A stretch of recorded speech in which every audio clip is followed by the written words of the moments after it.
ពេលមិនមែនជានាឡិកាដែលមនុស្សក្នុងលោកតែងតែគិតពីវារាល់ថ្ងៃប៉ុន្តែវាបត់បែនហើយថែមទាំងមានល្វែងម៉ោងអាស្រ័យទៅតាមទីកន្លែងដែលយើងស្ថិតនៅនិងនៅក្នុងល្បឿនយើងកំពុងផ្លាស់ទីថ្ងៃនេះយើងនឹងចូលទៅក្នុងពិភពដ៏ល្វឹងល្វើយដែលហៅថាពេលនិងជារបៀបដែលវាត្រូវបានផ្សំចូលទៅក្នុងចំណុចរួមមួយដែលធំជាងពេលគឺលំហពេលឆុងកាហ្វេសិនមកចាំខ្ញុំប្រាប់ប្រធានបទនេះមិនមែនត្រឹមតែវិទ្យាសាស្ត្រទេវាគឺជាដំណើរឆ្លងកាត់នៃការពិតនៅក្នុងពេលឥឡូវហ្នឹង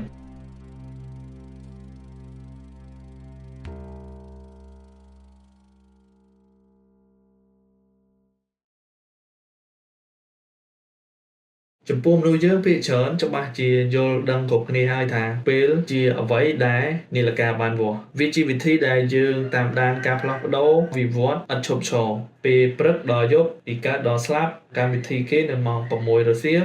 គិតឲ្យច្រើនជាងនឹងបន្តិចពេលគឺចម្លែកហ្នឹងត្រង់ថាយើងមិនអាចមើលឃើញពេលទេយកដៃទៅប៉ះពេលឬចាប់វាច្រកចូលដបបានទេវាចម្លែកមុននឹងគិតថាវាចម្លែកយើងជឿថាពេលវាមានលំហូរអត់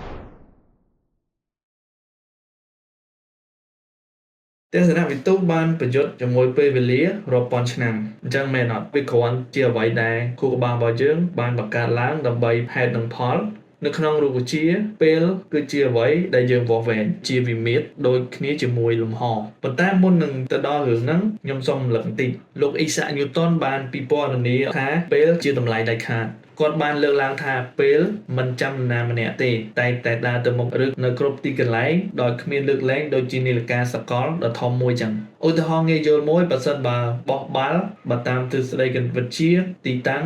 ល្បឿនពេល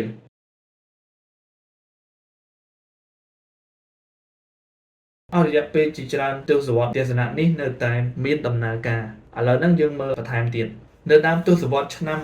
1900 Albert Einstein ដែលជាបិតារូបវិទ្យាគាត់បានបដូរការគិតទាំងហ្នឹងជាសំណួរថាតើនឹងមានអ្វីកើតឡើងបើសិនបើអ្នកកំពុងធ្វើដំណើរមានល្បឿនលឿនដូចជាល្បឿនរបស់ពន្លឺងាកមករូបមន្តគណិតវិទ្យាចាស់ៗវិញគឺខុសគ្នាដាច់បើតាមទ្រឹស្ដីទំនាក់ទំនងពិសេស Special Relativity របស់លោក Albert Einstein បានបង្ហាញថាពេលមិនបានកំណត់ដាច់ខាតទេវាផ្លាស់ប្ដូរអាស្រ័យទៅលើចលនារបស់យើងសម័យមើលយើងនៅលើរថភ្លើងល្បឿនលឿនរបស់ជប៉ុនដែលមានល្បឿនអបបរមា600គីឡូម៉ែត្រក្នុង1ម៉ោងអ្នកប្រចាំងពន្លឺទៅខាងមុខបើតាមទស្សនៈចំណាំងធ្នឹមរបស់ពន្លឺផ្លាស់ទីទៅឆ្ងាយនៅក្នុងល្បឿនពន្លឺប៉ុន្តែមានម្នាក់ទៀតឈរមើលនៅខាងក្រៅរថភ្លើងហើយក៏ឃើញចំណាំងធ្នឹមរបស់ពន្លឺផ្លាស់ទីដូចគ្នាដែរគឺធ្វើចលនាក្នុងល្បឿនដូចអ្នកដែលនៅក្នុងរថភ្លើងចឹងឧទាហរណ៍ទាំងពីរហ្នឹងអាចជាការពិតបានហ្មងរឿងតែមួយគត់វាដំណើរការហ្នឹងពេលវេលាខ្លួនឯងត្រូវបន្ថយល្បឿននៅពេលមនុស្សស្ថិតនៅលើរថភ្លើងដែលមានចលនារៀងបាក់យល់តិចខ្ញុំក៏សូវយល់ដែរ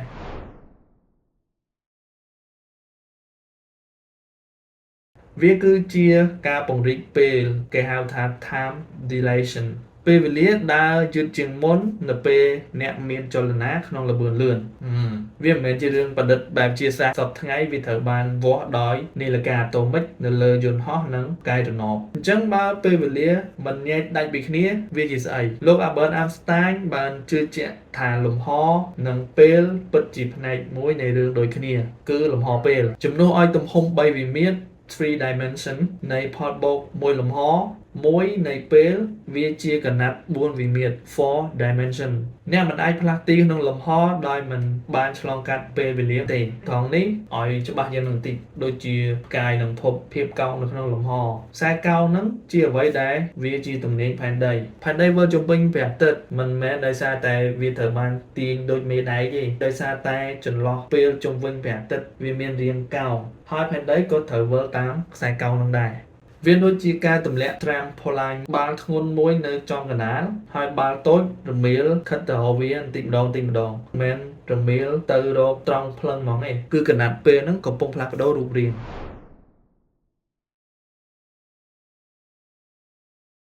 លំហពេលបានប្រាប់ពីវិធីដែលផ្លាស់ទីហើយរូបធាតុប្រាប់អំពីលំហពេលអញ្ចឹងតើពេលជាអីឲ្យពិតប្រាកដជាវិមាត្រដែលយើងធ្វើចលនាឆ្លងកាត់វា តបជាប់គ្នាទៅនឹងលំហការប៉ះពាល់ដោយផ្ទាល់ជាមួយល្បឿននឹងម៉ាស់វាមិនមែនជាផ្ទៃមួយដែលមានលក្ខណៈថេរនោះទេពេលគឺមានការពុតបានមានអាកាសយានិក2នាក់ម្នាក់នៅលើផែនដីពេលកន្លងផុតទៅយឺតជាងនៅជិតប្រហោងខ្មៅធ្វើឲ្យលំហពេលខូចនៅជិតគែមប្រហោងខ្មៅដែលគេហៅថាព្រឹត្តិការណ៍ផ្ដេក Event Horizon គឺបង្ហាញថាពេលវេលាត្រូវបានបន្ថយឲ្យនៅខ្លីរាល់វត្ថុដែលស្ថិតនៅជិតប្រហោងខ្មៅអ្នកដែលធ្លាក់ចូលទៅក្នុងប្រហោងខ្មៅនឹងមានបញ្ហាអីក្រោយមកទៀតគឺគេមិនអាចដឹងទេប្រហែលជាបាត់ខ្លួនផងក៏មិនដឹង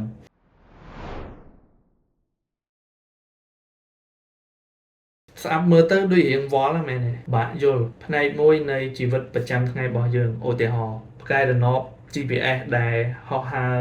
នៅលើគន្លងតារាវិថីរាប់ពាន់ម៉ែត្រពីលើផែនដីហ្នឹងវិលលឿនជាងនាឡិកានៅលើផែនដីទៀតបើគ្មានការកែតម្រូវចំពោះការពង្រីកពេលវេលាទេគឺវាច្បាស់ណាស់វានឹងប្រឆាំងជាមួយល្បឿននៃផែនដី GPS នឹងធ្វើការគណនាខុសគ្នាប្រហែល10គីឡូម៉ែត្រនៅក្នុងមួយថ្ងៃការគិតរបស់លោក Einstein ហ្នឹងគឺធ្វើឲ្យទូរស័ព្ទមើលផែនទីបានត្រឹមត្រូវ